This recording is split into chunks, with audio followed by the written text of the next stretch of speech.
بسم الله الرحمن الرحيم. السلام عليكم ورحمة الله وبركاته. هلو أمريكا أمريكا أمريكا أمريكا أمريكا أمريكا شيكا بيكا تاخدك عالشناكل وتجيب عليك وطيكة أمريكا. طيب الأغنية بتاعت محمد فؤاد أنا بوجهها لأحمد السيد ميزو. ليه؟ الأغنية بتقول لك إيه؟ تجيب عليك وطيكة. وده اللي حصل معاك يا ميزو. بعد ما كنت معزز مكرم في نادي الزمالك أصبحت مذل مهان في النادي الأهلي. طيب ليه؟ أحمد السيد زيزو بعد مباراة انتر ميامي كانت طبعا في مشكلة بينه وبين تريزيجيه على اللي يشوط ضربة الجزاء، واحنا كلنا عارفين ان البالونة كان موجود عندنا وهو متخصص لضربات الجزاء. لكن لما راح النادي الاهلي شاف اختلاف كبير، مش هو اللي هيشوط ضربة الجزاء، ينزل كتغيير ويطلع كتغيير، وشاف ان هو بقى مهان ومش ان هو النجم اللي في الفريق. طيب بعد ما خلصت المباراة نزل المستشار تركي آل الشيخ بوست وبيهين في احمد السيد زيزو. ليه؟ لان هو الكفيل، هو اللي بيدفع للنادي الاهلي، هو اللي بيشتري اللعيبه، هو اللي بيمول مجلس الاداره. محدش يقدر يرفع عينه، كاسر عينهم كلهم. وبدليل المستشار تركي آل الشيخ لما كان رئيس شرفي للنادي الاهلي من كام سنه طلع واتكلم مع احمد شوبير على التلفزيون عين عينك وقال له دي شله عصابه. فانت يا زيزو ما تستبعدش اي حاجه. اللي شتم رئيس النادي بتاعك حاليا يقدر يشتمك ويذلك ويهينك، مش هتقدر تتكلم، مش هتقدر تقول حاجه. حتى الاعلام في القناه بتاعته، القناه المصريه MBC، قال لهم كلكم تلبسوا احمر، وكلهم لبسوا احمر، محدش قدر يتني الكلمه. فانت ما تستبعدش بعد ما كنت معزز مكرم، بعد اي مباراه بتفوز بيها مع نادي الزمالك كانت الجماهير بتشيلك على كتافها، وكانوا بيقولوا زيزو هو الاصل، احسن لعيب في مصر. لكن انت النهارده بالنسبه لهم بالونه، لعيب عادي زي اي لعيب. وديك شفت سبحان الله، انا مش عايز يعني ابقى شمتان ولا حاجه، لكن ده عقاب من عند ربك.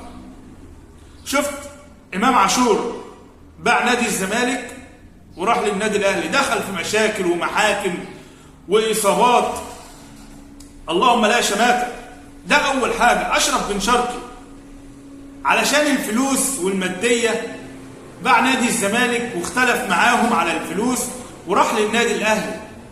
مع الزمالك كان هيلعب اساسي، لكن مع النادي الاهلي قاعد دكه وما بيلعبش وفي مشاكل. انت النهارده يا زيزو موجود في النادي الاهلي، فالكفيل لو شتمك مش هتقدر تتكلم.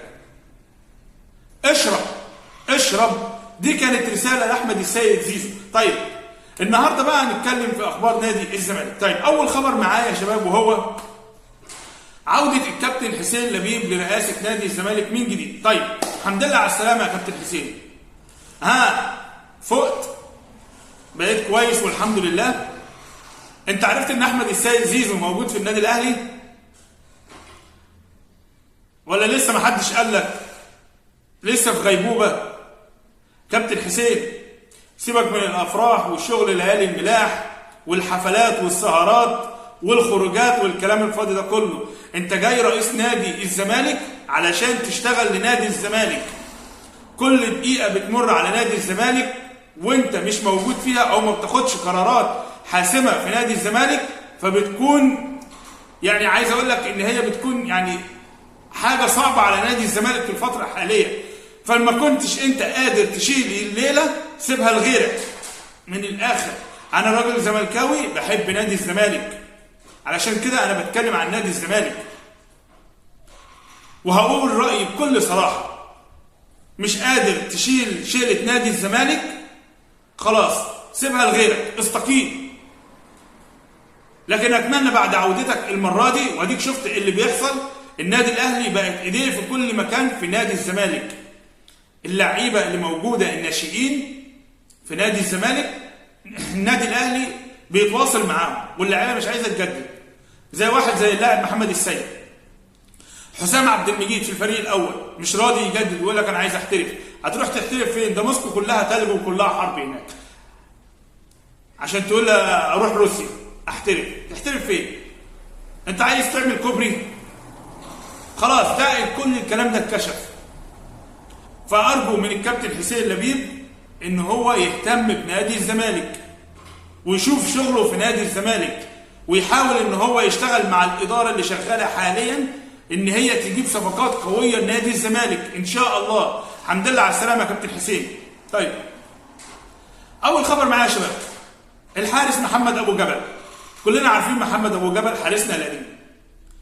محمد ابو جبل خلاص عقده انتهى مع نادي البنك الاهلي، واللاعب اصبح حر. طيب في كلام الفتره اللي فاتت ان نادي الزمالك خلاص انهى اتفاقه مع محمد ابو جبل علشان الموسم اللي جاي يكون في نادي الزمالك. طيب دي صفقه قويه ليه؟ كلنا عارفين ان محمد ابو جبل حارس كويس وحارس مميز، وكان الزمالك بيعتمد عليه بشكل كبير. لولا الخلافات اللي نشأت ما بينه وما بين الرئيس مرتضى منصور في الفتره اللي فاتت ما كانش اللاعب يرحل من نادي الزمالك. لكن خليني اقول لك، بعد ما محمد ابو جبل او البنك الاهلي اعلن ان محمد ابو جبل رحل من البنك الاهلي، اصبح خلاص محمد ابو جبل قريبا بنسبه 99% من نادي الزمالك. يعني محمد ابو جبل هيكون لاعبا في نادي الزمالك ان شاء الله، وهيكون في حراسه نادي الزمالك ان شاء الله الموسم اللي جاي، لان نادي الزمالك في الفتره دهيت بيحاول ان هو يبني فريق قوي ويعتمد عليه في الموسم اللي جاي ان شاء الله. طيب كمان في خبر ان عبد الله السعيد خلاص بقى في مرونه وفي ليونه من عبد الله السعيد ان هو يستجيب مع اداره نادي الزمالك، وهيحاول ان شاء الله باذن الله يعني يعقد جلسه بعد عودته من العلاج اللي هو بيعمله في المانيا. نقول له الف سلامه عليك ان كنت مصاب ولا كنت عندك حاجه.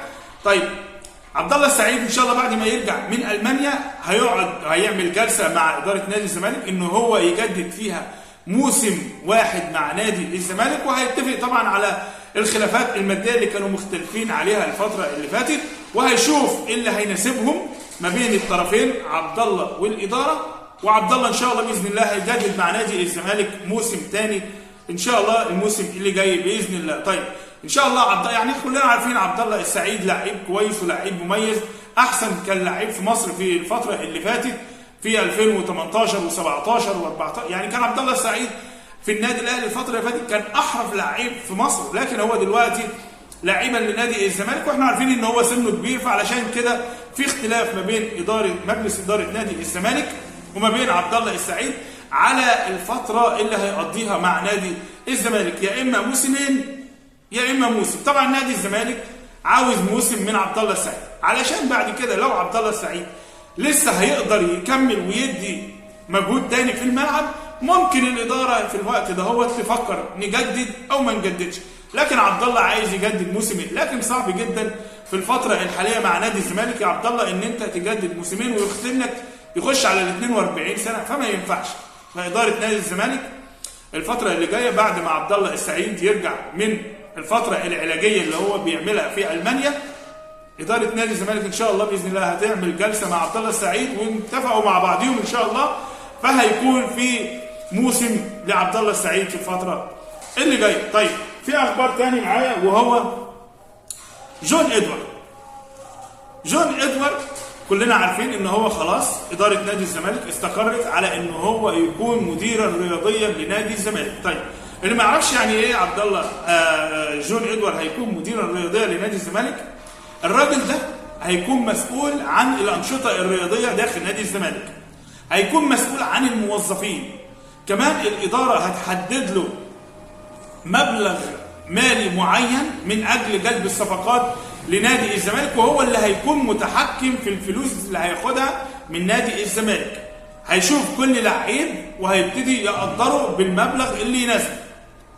ده جون ادوارد هيكون مسؤول كمان عن ملف التعاقدات. يعني خلاص بقى مش هنشوف سمسره زي زمان، وده يقول لك اصل فلان كان جاب لعيب واخد من وراه فلوس، وده جاب لعيب واخد من وراه فلوس، وده الوكيل مش عارف بتاع اللاعب وعايز فلوس. لا، مش هنشوف الكلام ده الفتره اللي جايه. جون ادوارد زي ما قال الكابتن احمد حسام ميدو ان جون ادوارد راجل بيشتغل، راجل شاطر، راجل مميز. كمان يعني يقال ان جون ادوارد هو مؤسس لنادي بيراميدز في فريق الكوره، وكمان مؤسس لنادي فاركو في فريق الكوره. يعني الراجل بيقدر يبني فرق وبيخليها فرق قويه. فبنتمنى ان شاء الله الفتره اللي جايه ان جون ادوارد يكون موفق مع نادي الزمالك، ويتعاقد مع لعيبه تكون تليق بنادي الزمالك، لعيبه تليق باسم نادي الزمالك في الفتره اللي جايه. طيب خليني اقول لك ان الاخبار كتيره جدا، لكن الواحد مش هيقدر يتاكد من الاخبار ديت. انا مش عايز اطلع اقول لك اخبار فيك او اخبار كذب، فانا جبت لك بعض الاخبار عن نادي الزمالك. في النهايه يا صديقي اتمنى ان انت تدعمنا بزر اللايك، وفي النهايه ما يسعنيش غير ان انا اشكر حضراتكم. سلام.